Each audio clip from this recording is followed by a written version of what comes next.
नमस्कार बच्चों, कैसे आप सब। अभी अभी आपका एक एग्ज़ाम ख़त्म हुआ है इंग्लिश का, क्लास 9th का मॉर्निंग शिफ्ट का। तो मैं आपके लिए ऑफिशियल आंसर की ला चुका हूँ। देखिए, मैं आपको हर बार कहता हूँ कि मेरे यूट्यूब चैनल पर जो भी आंसर की अपलोड होता है वो केवल ऑफिशियल आंसर की अपलोड होता है जो गवर्नमेंट द्वारा इश्यू होता है। इट मीन्स आपका जो आंसर चेक होगा वो इसके अकॉर्डिंग चेक होगा जो मैं आपको बता रहा हूँ, ऑफिशियल आंसर की से मैच करके। तो चलिए मैच कर लीजिए और देखना, कमेंट करके बताना आपके कितने सही आ रहे हैं, इस हिसाब से आपके कितने मार्क्स बैठ रहे हैं, क्योंकि मार्किंग स्कीम के अकॉर्डिंग ये बिल्कुल सही आंसर है। पहले क्वेश्चन का आंसर था सी, जो आपको सी पर टिक करना था, जिसमें ये लिखा हुआ था सी पार्ट जो था इसका करेक्ट आंसर था। क्वेश्चन नंबर 2 की बात करें तो क्वेश्चन नंबर 2 में साइकिलिंग मोर पॉपुलर जो था, बी जो था इसका करेक्ट आंसर था। क्वेश्चन नंबर 3 की बात करें तो इसका आंसर था ये ऑप्शन नंबर ए, तो ऑप्शन नंबर ए पे आपको टिक करना था। क्वेश्चन नंबर 4 की बात करें तो क्वेश्चन नंबर 4 में सी आंसर था द एनवायरमेंट क्लीन, तो सी पे आपको टिक करना था। क्वेश्चन नंबर 5 की बात करें तो क्वेश्चन नंबर 5 में आंसर था cycling is the best way to stay fit, तो ए पे आपको टिक करना था। क्वेश्चन नंबर 5 का आंसर ए था। क्वेश्चन नंबर 6 का आंसर था टूरिस्ट एंड फिटनेस फ्रीक, तो इसका आंसर जो था बच्चों वो डी था। क्वेश्चन नंबर 7 की बात करें तो इसका आंसर था ऑन एन एक्सपेरिमेंटल बेसिस, यानी ए पे आपको टिक करना था। क्वेश्चन नंबर 8 की बात करें तो क्वेश्चन नंबर 8 था more than 15 kilometre, that is D, D पे आपको टिक करना था। क्वेश्चन नंबर 9 पे आते हैं तो ओवर पावरिंग, तो इसका सी जो था वो करेक्ट आंसर था। क्वेश्चन नंबर 10 की बात करें तो आपको बी पे टिक करना था, बी इसका, क्योंकि एंटोमी पूछा गया था आपसे, तो बी इसका सही ऑप्शन था, बी पे आपको टिक करना था। क्वेश्चन नंबर 11 जो कि फिर से अनसीन पैसेज था आपका, तो इसका ए ऑप्शन था 1545, यानी ए पे आपको टिक करना था। क्वेश्चन नंबर 12 पे आ चुके हैं। क्वेश्चन नंबर 12 में आपको 20,000 स्क्वायर किलोमीटर, इट मीन सी पे आपको आंसर टिक करना था।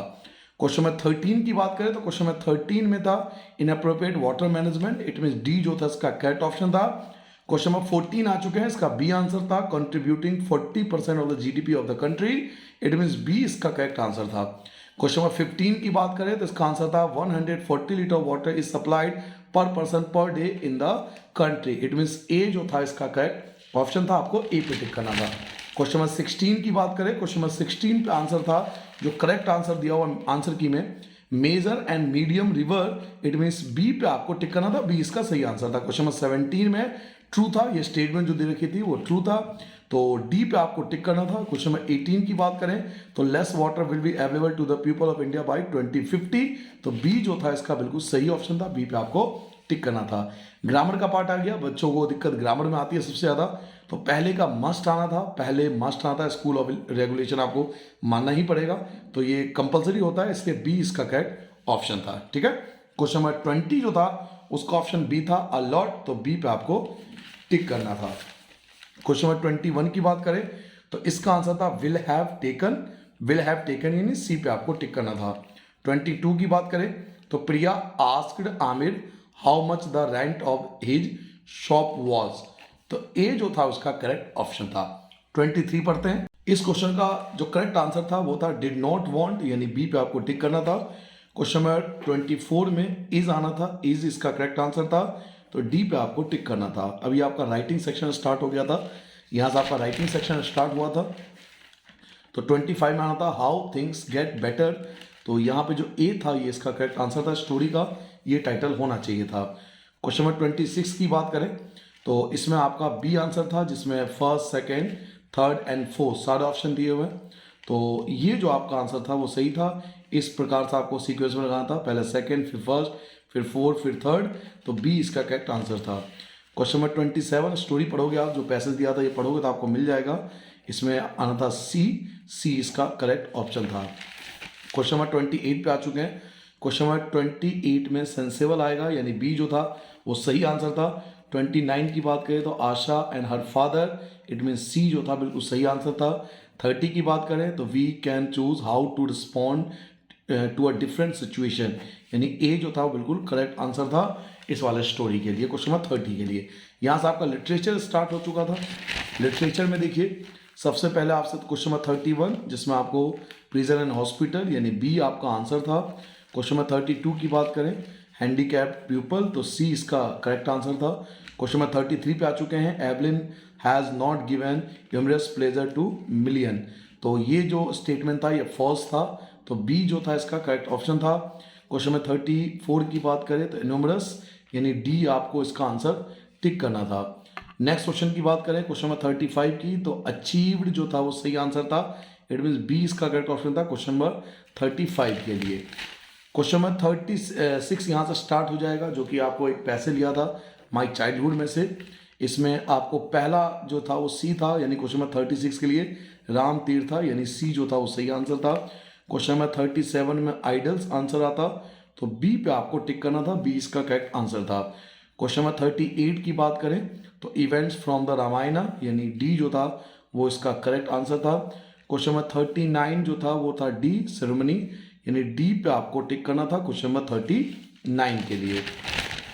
क्वेश्चन नंबर 40 की बात करें तो क्वेश्चन नंबर 40 में श्री सीताराम कल्याण सेरेमनी, यानी सी जो था इसका बिल्कुल सही ऑप्शन था, आपको सी पर टिक करना था। फिर आपको एक पॉइंट से लिया गया था, विंड वाले पॉइंट से ये पैसेज लिया गया था, और फिर आपसे क्वेश्चन पूछा गया था। तो 41 का था इट क्रसेस देम ऑल, तो ए जो था वो बिल्कुल सही था, ए पे आपको टिक करना था। पॉइंट किसने लिखी थी, तो सुब्रमण्य भारती ने लिखी थी, तो बी जो था वो उसका करेक्ट ऑप्शन था। 42 का बी पे आपको टिक करना था। 43 की बात करें तो 43 का था anything that is weak and crumbling, यानी सी जो था इसका करेक्ट ऑप्शन था।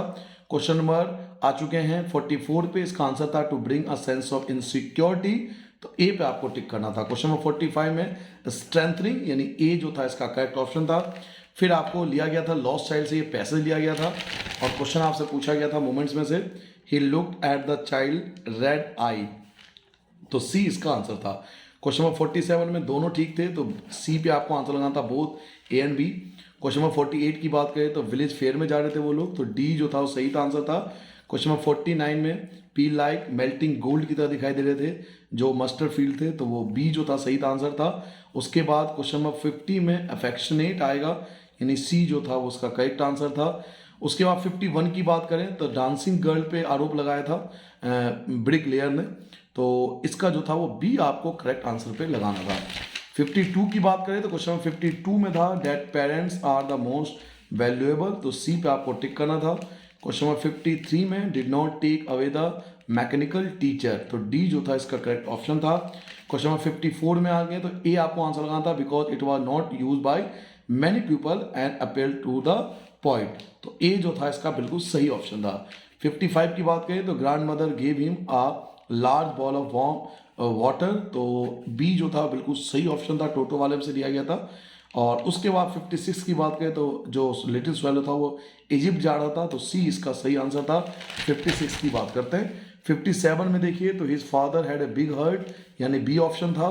58 की बात करें तो atomic bomb explosion in Japan cities Hiroshima Nagasaki, तो डी इसका करेक्ट ऑप्शन था।